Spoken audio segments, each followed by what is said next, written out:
Hello everybody, thank you very much for joining me today, and in this video I'm going to be talking about Oscar Wilde's play The Importance of Being Earnest, which is a Victorian play written right at the end of the 19th century. Some of you might be studying the A-level in English literature with AQA, and you're studying the aspects of comedy course, which is why this video might be useful for you. But even if you are not studying that course and you're just studying the play for another course somewhere, this might be of use to you. So this is really an introduction to the main points really of the play, and it could also act as a summary or as a revision tool in terms of making sure you know, I suppose, what's going on behind the scenes of the play, in terms of why it was written the way it was, what the characters are doing, and so on. So these are the topics that I'm going to be talking about in this video. I'm going to start by talking about the theatrical context. What was London society and the theatre like at the end of the 19th century when this play was written and first performed? I'm going to be talking about what a comedy of manners play is, because this is one of them. My quote here, seeing behind the mask of manners, the idea of, this is a quote obviously that is used in Act 2 between Gwen and Cecily, but what does it mean to see behind this mask of manners? I'm going to be talking about the style of dialogue that we get, because clearly the play has been written in a particular style for a particular reason. And I'm going to finish the video by talking about this contrast or this conflict between seriousness and triviality, and how Wilde mixes and inverts both of them together for comedic effect. So let's first start to talk about the theatrical context. So at the time that this play was written and first performed in the mid-1890s, London theatre had experienced a revival, and to go to the theatre became something that was socially respectable and fashionable to do. And we still have the legacy of this even in the 21st century now, because to say that you're going to the theatre says something about you. It says that you're educated, it says that you are smart enough to understand a play, and it also says that you have enough income or enough disposable income to buy tickets for entertainment, which not everybody can do.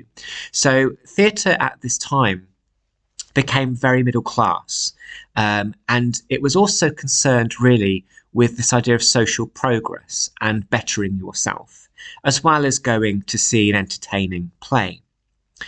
In terms of the types of play, comedy of manners plays became very popular at the time because they featured characters which the audience could relate to and who they could recognise, because comedy of manners plays also tend to have middle and upper class characters in them. So in a sense, what the audience was seeing was themselves on stage. St James's Theatre, which was owned by George Alexander, was labelled the established home of polite comedy. And again, when you think of earnest, of course, you think of that word polite, because essentially, because this is a comedy of manners play, it is very much concerned with politeness and decorum. Theatres, in terms of their interiors, were also renovated quite extensively, some of which you can still see today. They were made to seem very luxurious, so they were fitted with quite plush features, they had quite extravagant chandeliers, some of them, lovely curtains, velvet, silks, etc. So to actually go to the theatre as an experience was also made to seem luxurious and fashionable as well. So that is the kind of contextual backdrop in which Wilde is writing and the play was first performed. So this is a comedy of manners play, and there's a reason why we call it a comedy of manners, because a comedy of manners often includes these kind of factors, and I'm not going to go through them all because obviously you can read them and pause the video. But for example, comedy of manners, they can sound quite artificial, they can have quite intricate plots. It's to do with polite and well-bred behaviour, social standards, and really designed to show a degree of sophistication. But in so doing, society can also be presented as quite artificial. Marriage and romantic constancy is seen as quite unfulfilling and boring, as is living in the country. And there is also great humour directed at those characters that allow themselves to be deceived, perhaps because they might be quite gullible. Other conventions that we see in comedy of manners plays are certain types of setting: manors, country estates, drawing rooms. Sometimes things are set outside in the gardens, for example, which are quite lavishly and extensively cared for with topiary and water features and lovely kind of other ornaments and focal points. A nice phrase could be decorous pretense that the comedy of manners plays have. It can be quite pretentious. The characters that are quite unscrupulous tend to be rewarded rather than punished. And what we mean by unscrupulous means that they have maybe some kind of flaw, they do something wrong. But in a comedy, of course, they're going to be seen as kind of lovable rogues rather than evil villains. So we kind of like the fact that they have this unscrupulous side to them. The costumes can be quite extravagant, and with that, of course, when you're wearing quite a tight-fitting corset, it also limits the way in which you can move around the stage. So that also encourages its characters to act in a very refined way. They can't run around the stage, for example, because their costumes don't allow it. There's going to be a degree of trivialization, and importantly, the dialogue is going to be seen as quite witty, cerebral, and eloquent, which is to do with the mind, so intelligent really. And also there's going to be this idea of social artifice and characters needing to maintain the mask of social artifice and manners, but also at the same time as that trying to find a way to reveal the actual reality of what lies behind that mask. So all of those things are present, I would argue, in some form or another in The Importance of Being Earnest. So that's why we call it a comedy of manners play. And there are other comedy of manners plays out there. Wilde has many, for example, but they go right back to the 18th century. So it's an old form of dramatic comedy. So to link to this idea of facades, I've got a selection of pictures here, 2 pictures in fact, to prove to you visually what's going on in this play. So from the previous slide, it said characters must strive to maintain the mask of social artifice whilst revealing to the audience what lies behind the mask. So here in this image, we have what appears to be a very cordial, very friendly, very welcoming and informal family meal. However, we can't see, or we don't know, what these characters are actually thinking. They are perhaps speaking. So this is what perhaps the mother says to the daughter-in-law. I love your jacket, so welcome to our home. It's a pleasure to meet you. I know we are going to have such a wonderful evening. So that's what she's saying. And the daughter-in-law is saying, this looks delicious. You're so talented in the kitchen. Thank you for making me feel so welcome this evening. So this is all very polite. This is all very kind of well-meaning. It's very mannerly. It's all about trying to give, of course, a good impression and being polite in society. However, this is what is spoken. But just because they are saying this doesn't mean that they are thinking similar things. In fact, there might be a huge difference between what these characters are saying and what they're actually thinking. So just a bit of fun, if we were to imagine perhaps what these characters were thinking about each other, it might be a very different story. She's just a cheap trollop, no style or class. I want her out of my house as soon as possible. The daughter-in-law is replying or thinking with, God, she's a snake and she hates me, not as much as I hate her. This meal looks atrocious. So this is what is thought by the characters, but it's not what is spoken. And hence you get this disparity, this difference between the characters striving to be polite and mannerly, as is often the case in a Victorian upper-class society, as in Ernest, but the comedy coming from beneath the surface actually revealing what they actually think about each other. And that is where scope for humour can come from. And the audience often will delight in this disparity between what is spoken and what is thought. But because society is acting as a restrictive force to these characters, they have to appear to present the mask of manners, even if they don't particularly like the people that they are socialising with. And we see this, of course, with Gwen and Cecily in Act 2, when they have afternoon tea on the lawn. To give you a more typical Victorian image, here we have three ladies of leisure having their afternoon tea in a very similar way that people like Lady Bracknell would have done, and also Gwen and Cecily, because it would have been expected that women of this ilk would do so. It was a polite society. You had to be a socialite and look forward to meeting guests and welcoming them for things like afternoon tea here. So if we think about what these women might be saying to each other, they might be saying things like this. Again, very polite, very mannerly, all about giving a good impression. Adorable hat, you must tell me where you bought it. The lady in the middle, oh, I'm having such a wonderful afternoon with you both. And on the right-hand side, I love what you have done with your hair. So compliments, polite, well-meaning, and mannerly. However, this might not be what these characters are actually thinking about each other. They could be thinking this. Why did she think that hat was a good idea? The lady in the middle is actually thinking, these two are incredibly dull. I've had more entertaining headaches. And the lady on the right in the nice hat says, did she brush her hair this morning, or does she always look like that? And that's what is thought. So again, you have this disparity.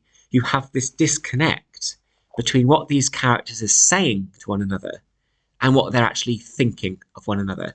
And the quandary that Wilde has as mocking these kind of polite upper class characters who are quite shallow is, how are you going to show that these characters hate each other or dislike each other whilst they say this kind of stuff? How are you going to show that? And of course, with Gwen and Cecily in Act 2, it's done through action, like giving somebody sugar when they didn't want it, or giving somebody cake when they didn't want it.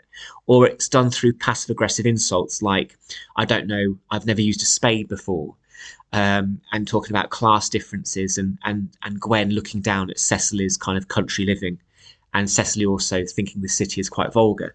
So I've chosen that image deliberately because it's very similar to the kind of situation that Gwen and Cecily would find themselves in Act 2. So importantly, when we talk about the mask of manners, we're talking about the differences between what characters are saying, effectively lying to one another, and what they are thinking honestly. And of course, in this society, like I said, if you were of upper class standing, you were expected to be mannerly, you were expected to be a socialite, you were expected to act with decorum and gravitas. But that doesn't mean you're going to like everyone all the time, because we're human, and sometimes we don't get on with some people. The comedy comes from you're actually having something sociable with them, like afternoon tea or a party, but you hate them. How are you going to show that disconnect? So Wilde does it, like I said, through passive-aggressive insults, but also through inversions and irony, and through physical humour, like with the sugar cubes, for example. So always think about these images. Just because characters are saying this doesn't mean they're actually thinking it. Okay. Of course, in comedy, we also have rivalry. So the style of dialogue. So when you read The Importance of Being Earnest, or if you watch a film production or a play production of it, one of the things that the actors are going to have to do is they're going to have to speak very fluently.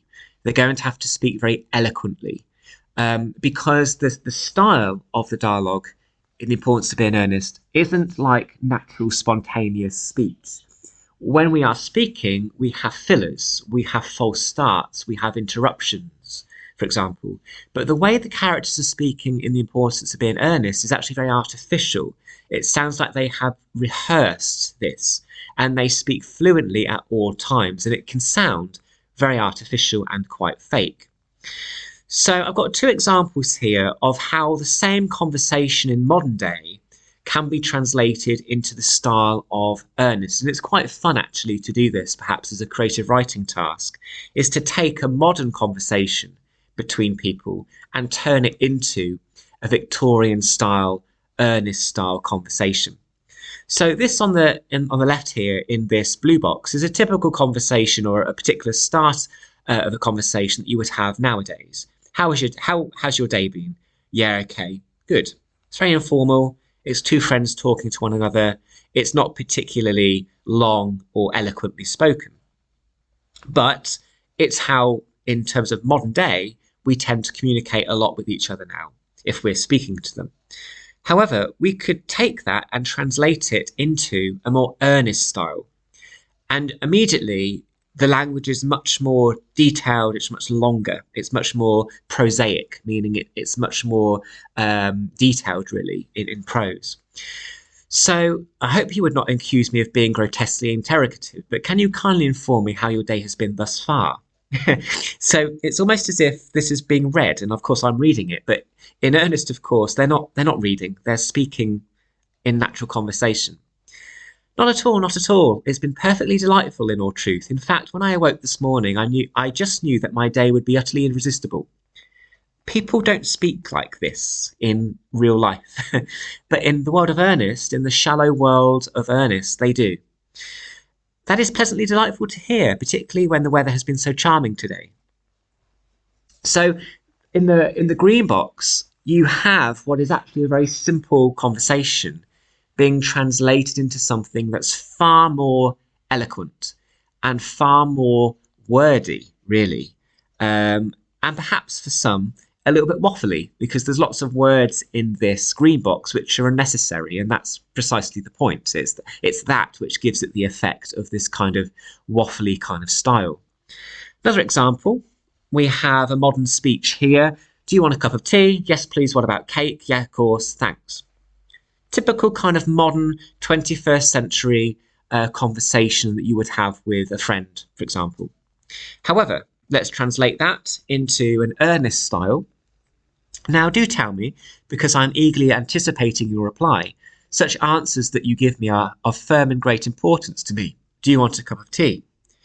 And the reply is, I do not know if asking me such a question is permissible, seeing as you have not even served me cake yet, which shows a flagrant disregard for the expectations placed upon us in polite society. But I am firmly resolved to overlook this and inform you that I shall accept on this occasion. But I warn you, asking me if I would like tea before a slice of cake is bound to open us up to public scandal. Again, there's a degree of obviously trivialization there, which is typical of this play. But you can see, again, how something relatively simple, which is asking a friend if they want tea or cake, actually turns into something much more artificially sounding, and not how we would speak to people in real life. But again, remember, these are supposed to be upper class characters. They almost had a duty placed upon them in society to speak like this and to give this overly kind of mannerly, polite kind of tone and register. So the next thing we need to appreciate, as I was just talking about there, is the style of dialogue. It has been deliberately written in this very artificial way because that's part of the way in which Wilde is mocking these characters who Wilde is really presenting as all hypocritical and shallow. The final thing I want to talk about in this video, before I just go through a summary, is this relationship between serious and trivial. So in the full title of the play, it's a trivial comedy for serious people. That's the second part of the title, which we don't hear as much anymore. So even in the title of the play, there is this relationship and this conflict between triviality and seriousness. And of course, if you're of serious standing in society, you're not supposed to be getting distracted by nonsense and triviality. But that's, of course, in this play, what these characters are doing.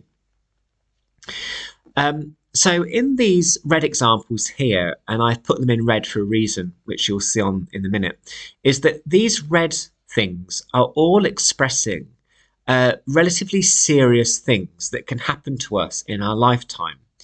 So you've got things there to do with illness, you've got things there to do with somebody going into labour, You've got something to do with employment or the lack of it, a relationship ending, etc. So all of these things are, serious. And when somebody says this to us, we would not laugh, I would imagine, because they have serious connotations. But remember, in this play, what Wilde is doing is he's deliberately undermining the seriousness of these sentiments, or sentiments like these, with giving each of these sentiments some kind of trivial, nonsensical detail. And it completely undermines the seriousness. So for each of these sentences, I've given it a much more trivial component. And the green bit here completely undermines the serious sentiment that was expressed in the red section. And I'm not going to go through all of these because, again, you can read them and you can pause the video. But to pick on maybe three of them, the bottom one, something that Lady Bracknell almost says, my friend won't be able to attend my dinner party tonight on account that she has gone into labour, which I think shows a flagrant disregard for my table arrangements. So what she's doing is she's basically saying that my table decorations and the way in which I've laid out all the placemats is of far more importance than a woman having a child. We would maybe tend to disagree. Apparently there has been a major car accident, which is such a shame seeing as the weather is so charming. Well, again, the question is, well, what difference does it make what the weather is doing? It's a trivial detail that is designed to provide comic relief from a quite serious sentiment. And let's just pick one more. My 10-year relationship ended last night, oh no, which was made worse by the fact I ran out of tea bags. I can cope with a lot, but at times I may be pushed to my limits. So there's this conflation or this relationship, this connection here between something silly and shallow and trivial in green being paired with something that's of seriousness in red. And in so doing, it completely undermines the serious sentiment expressed in the red sections of these sentences.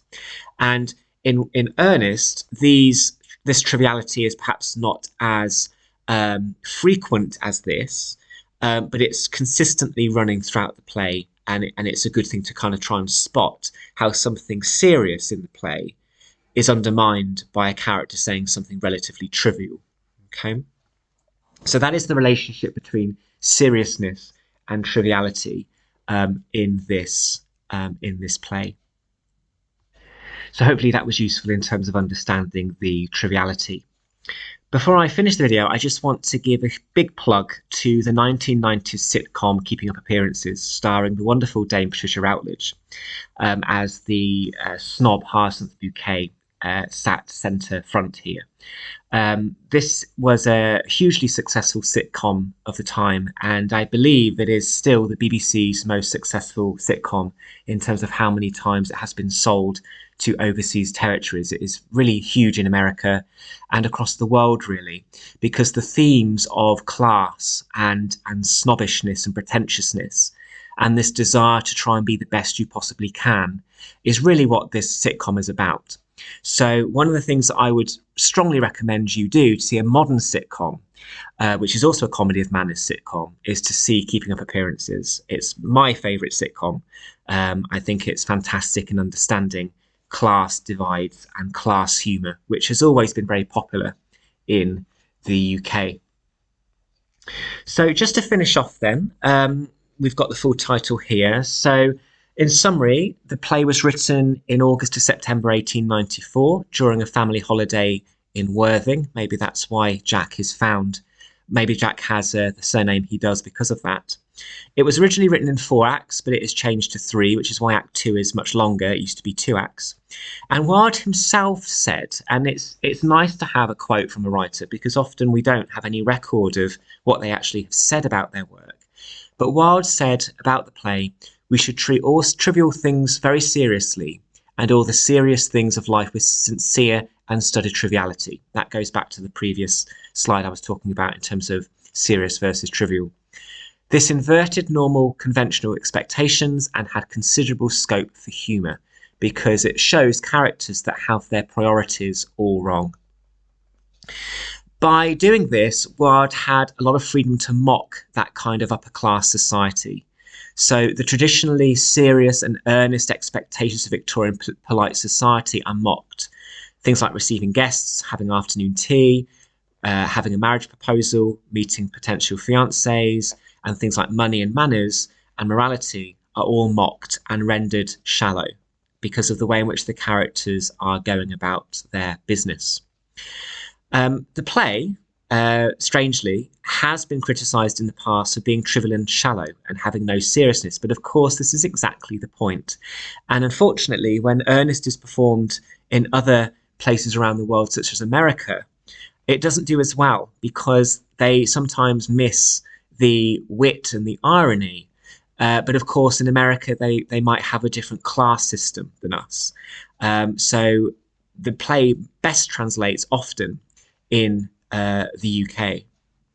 So it's precisely the point that has no seriousness. That's what's supposed to be the case. That is the weapon by which Wilde is mocking these trivial upper class characters as being shallow and superficial. And as we've said in this video, the way the characters speak is highly cultivated and polished. We might even call it anti-naturalist, meaning it's heavily crafted and sounds very superficial. We've also talked about that in this video today. It also makes serious characters seem quite stupid because you have posh sounding people saying quite ridiculous things, as if they don't know what they're saying is ridiculous because they say it in a very kind of serious, straight-faced way. So when you have somebody like Lady Bracknell saying that Bunbury needs to choose whether he lives or dies, it's an absurd statement. But because she doesn't see any wit in what she's saying, or because she doesn't have any kind of sense of self-deprecation, it actually comes across as the joke is on her. She doesn't realise she's not reflective enough to see the ludicrousness of what she's actually saying. So this is going to be one of many videos that I will do for Importance of Being Earnest, but this is more to do with kind of the general introductory notes for the play, as well as acting as a summary, I suppose, in terms of what students need to really know in order to appreciate what the play actually is all about and how it's crafted and how it's written. So hopefully that was useful. Thanks for watching and good luck in your studies. Thank you.